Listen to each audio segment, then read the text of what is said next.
Chapter 13. Siean. I walk back to Renya in a haze as the blood-curdling screams of the guards ring in my ears. The sight and sound of them being eaten by the demicad will haunt me until my dying day. I think of Didia, the head guard who just ripped apart. His mother is the main cook in the palace. How will I ever face her again?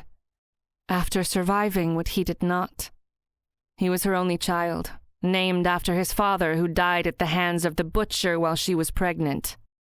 The fucking butcher. For fuck's sake. After several hours on foot, I reach a small Renyan village on the border. I ask the head of the village to arrange a carriage and a horse. The villagers are startled by my bloody appearance and the urgency of my words. I am in a carriage pulled by 4 horses for maximum speed, with food and fresh clothes, in no more than 20 minutes. The generosity of Renyans is well known, yet it never ceases to move me.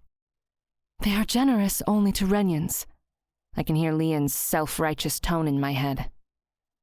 Lian. It is too painful even to think of my sister's name. I have so longed for her all these years. She was not just my sister, but my best friend. But that is lost. Everything is lost. I feel so hollow inside. Lian's words of reproach burn me. The rancor of the butcher, surprisingly, managed to wound me as well. He would have killed me. I saw the burning hatred in his eyes. I saw death on him. He has killed so many of my people, but when she touched him, he was a different thing. I would never believe it if I hadn't seen it with my own eyes that the butcher could love a pure soul. I would have believed pigs could fly sooner.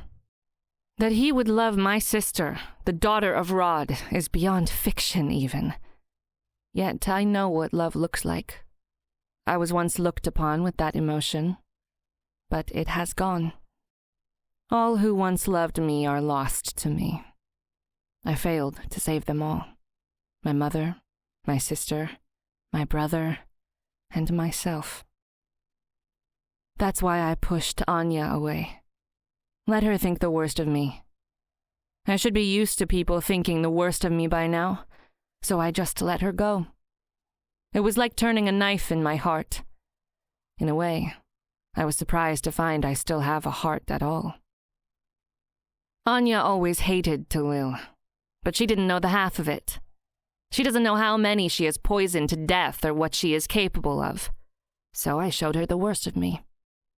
Better than her knowing I was protecting her from the monster that is Talil. I will not have blood on my hands again. But then I nearly killed my sister. If not for that damn demicad, she would be in Rod's hands by now. Better the fire than the poison. Better the quicker death, I tried to convince myself in the carriage.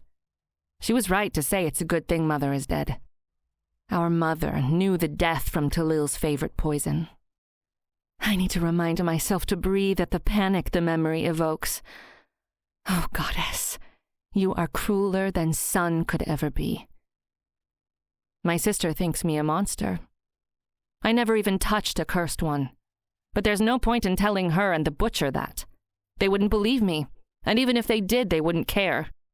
It's been years since I found out what my health potion was made of, and that the cursed ones can't live without their horns. I wondered, at times, how many of them had died so I could live. But I didn't choose this. I didn't ask to come back from the dead. What do they know of dying? Of the pain of life being sucked out of you? What do they know of resurrection?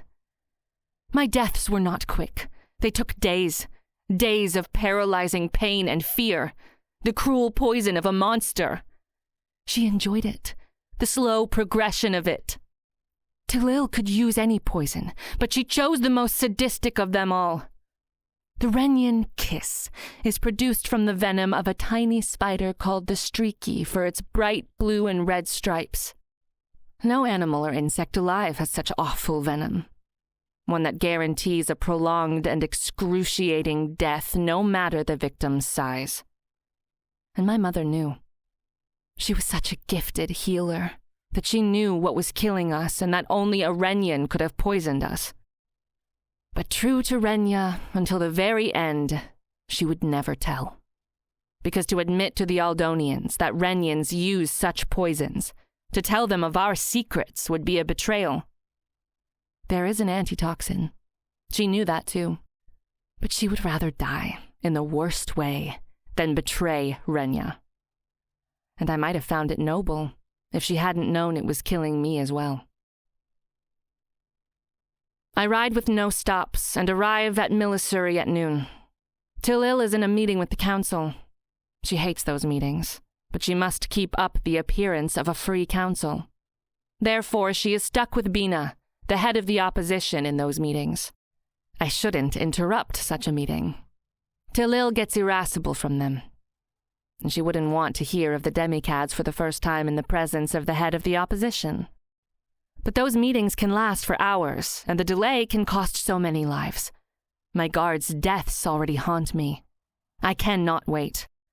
I enter the council hall, and all eyes turn to me. I changed into the clean clothes the villagers gave me, and still, I'm dirty and smeared with blood. "What is the meaning of this?" Tilil asks with an expression that may appear concerned. But monsters don't feel such things. "A demicad attacked us on our way to Modos. I am the only survivor." The sob that escapes me is real. I do not mean to sob, but I let the emotion burst out of me. "That is impossible!" one of the council members cries, aghast. "Aldan defeated the demichads. No one has seen them for 100 years. "It wouldn't be the first time Aldan has made up truth to serve its rulers," Bina says wryly. I hate that old hag. Being supported by her rubs me all the wrong ways. Tilil looks at me, and I can tell she is furious. "Where was this?" Her voice has lost that honeyed tinge she likes so much. "In Aldan, about an hour from Modos on King's Road." And then I add, because they all seem to miss the emergency of it, "More are coming." "How can you be sure?" another member of the council asks. "That more are coming? Maybe it was just this one." I promised Lian I would tell them she was dead. Telling them she spoke to the demicad would also be wrong. I remember what the butcher said to her, that I would tell them of her powers. But what else can I do? How can I make them believe it wasn't just one demicad? If they stay in their smug disposition, millions will pay for it with their lives. "It spoke to Lian, and it said they were never defeated. They were asleep," I tell them as they all look at me like I've grown a second head. Except for Bina and Tilil. My aunt smiles at me, a smile that has always given me the creeps. It never means anything good. "It spoke to your sister and then it killed her? And only you survived?" she asks, tilting her head, still smiling in amusement. She doesn't believe me. Goddess, I am so fucked. I will survive this, though. That is my curse. Always to survive. "That is what I said," I answer through clenched jaws. I'm not in the mood for her fucking game. We both know I'm lying, so she can just get on with it. Then that hag Bina rumbles. "Our submission to Aldan is due to their defeating the demichads. If the demichads are back, Renya can walk free again." "Millions are going to die!" I snap at her, losing my temper. "What is wrong with you? We need to save the people. Can't politics wait?" "And how are we to save them, Siean?" Bina asks. "Our queen will turn to Aldan for military protection, since we no longer have an army, and they will tighten their grip on us in return for it. But if they never defeated the demichads, what is the point in that?" It doesn't matter what Bina says. She is one of 7 council members. She is the only one who ages, the only one not to consume the Cursed One's horns. And after the part she played 9 years ago in creating the shitstorm I call my life, She should wake up every morning with gratitude to still be breathing. Righteous crone. I am still startled by what she says. If Aldan can't protect us, no one can. They are the only ones with an army since the War of Light. What was the point in hurrying and warning them? We are all going to get eaten by the fucking demichads. The white houses of Milisuri are the perfect canvas for the pink light the sunset casts on Renya. The sweetness of the jasmine is thick in the summer heat. Tilil left an hour ago to Aldan to warn them of the demichads. She hasn't punished me yet, only said I was to think of my actions until she returned. The waiting is just part of the punishment. The dread of the expected cruelty. The memories of blood and the female screams too hard to suppress while waiting. Sometimes I'm not sure whose blood it is, whose screams pierce the air. But Tilil can no longer hurt anyone I love. I made sure of that. I let Anya go. I secluded myself. Let her punish me. I'm too tired to care anymore. Bina has been trying to speak to me since the meeting. I've been avoiding her. I hurry to my chambers, exhausted and craving a bath to wash the remains of blood from me. The remains of Didia. But as I open the door, my chambers are not empty. And it takes every ounce of self-control I have not to crumble and sob, not to go to my knees and beg for her embrace, for her love, for her forgiveness. But instead of all that, I will wound her today, because she can't be here. Not now. Not when Tilil contemplates my punishment. Not as her spies might realize and share the perfect place to hit me. Get out, I say in my well-practiced domineering voice, but Anya ignores it as she rises from my bed and takes in my bloodied and disheveled appearance. Her beautiful face grows wary at the sight of me, and her big aqua eyes fill with emotion. I know she came here to spite herself, that she hates herself for not being able to stop caring. It's been like this for years. She doesn't want to love me, and some awful part of me takes pleasure in it. That I mean so much to her. That it's not only me who is consumed with love. The goddess has a sadistic sense of humor. Always has. It's true then. The demichads are back? She asks with a voice almost as sulky as mine. Get out, is the only answer I give her. I take a few steps into the room, not bothering to close the door behind me. She shouldn't have come. I'm not worth her pain, and I'm sure not worth her death. Tilil hates her as it is, even without knowing of us. It is rare for a healer to advance so quickly in the royal healer's ranks as Anya did, especially coming from a simple background like hers, growing up in a small, distant village. Her father died of illness when she was just a baby. She was 10 when her mother passed. They were so poor that when Anya first arrived in Milisuri, her feet were bare. She had walked barefoot to the capital to find a job.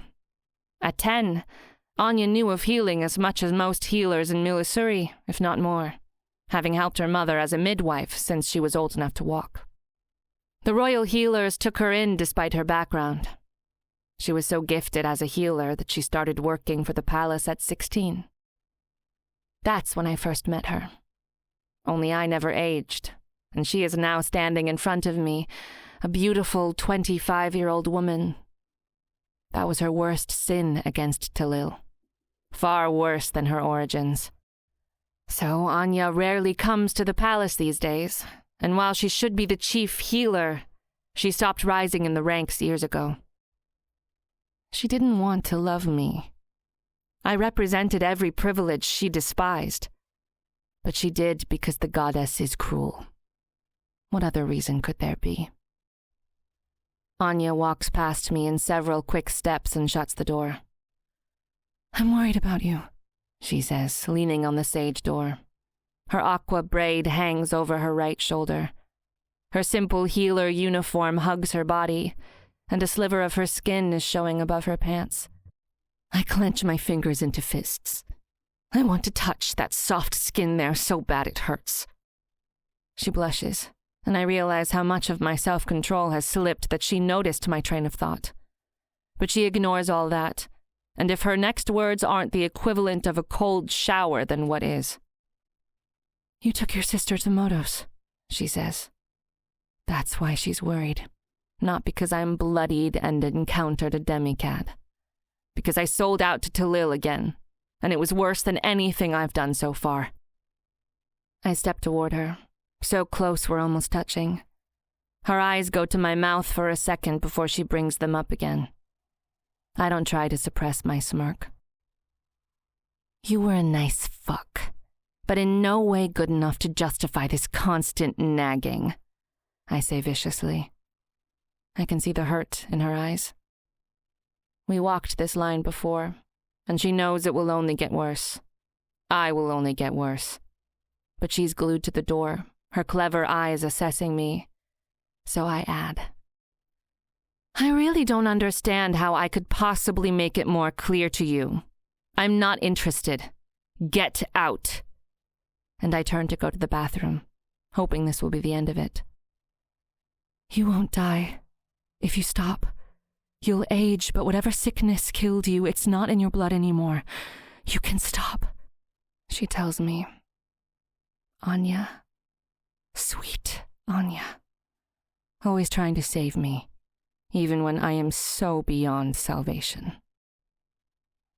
I didn't die of sickness, and the person that killed me, she's on her way to Aldan now, contemplating my punishment. So I just listen as the woman I love walks out of the room and hopefully out of my life. It's not like it could turn out any other way. Villains don't get happy endings. The next morning, Bina catches up to me. The old hag has been reduced to ambushing me while I pray in the goddess's temple. I kneel in front of the altar. The smells of jasmine and lavender fill the chapel. No one dares to disturb me while I pray, but I hear her footsteps and smell her cinnamon scent. "Go away," I tell her without looking at her. She kneels beside me. "Your aunt knows your sister is alive," she whispers. The hairs on the back of my neck rise at that. "She didn't leave for Aldan because of the demichads. She left to urge your father to capture your sister," Bina warns me. I finally look at her. She is 60 years old. Her hair is all white, little blue left in it. Her face is full of wrinkles. Even her gray-blue eyes look dim with fatigue. But that has nothing to do with age. My indigo eyes are like that as well. It's grief. "You took the savior to Modos, Siean. What were you thinking? The fucking prophecy again. The one that belongs to no race will send the darkness away." "I was thinking if she is the savior, then the fire won't burn her," I drawl. I was praying to the goddess for that. I had no idea what else to do. It's been a long time since I felt so helpless. Who would have thought the goddess would send the fucking demicad to save her? "This is not a joke," she hisses. "Being the savior doesn't mean she can't be killed." "She's with the butcher. He'll protect her from the Aldonians," I say. That startles the old hag. "It can't be." She gasps at me incredulously. Her hand moves to her chest, her face pained with dismay. "Why not?" I shrug and say with honey-coated venom. "Love is love." I can't help the smirk, because she nags me constantly to marry an appropriate Renyan man. My hair should turn red before I marry any man. It's cruel to rub the butcher in her face after what he took from her.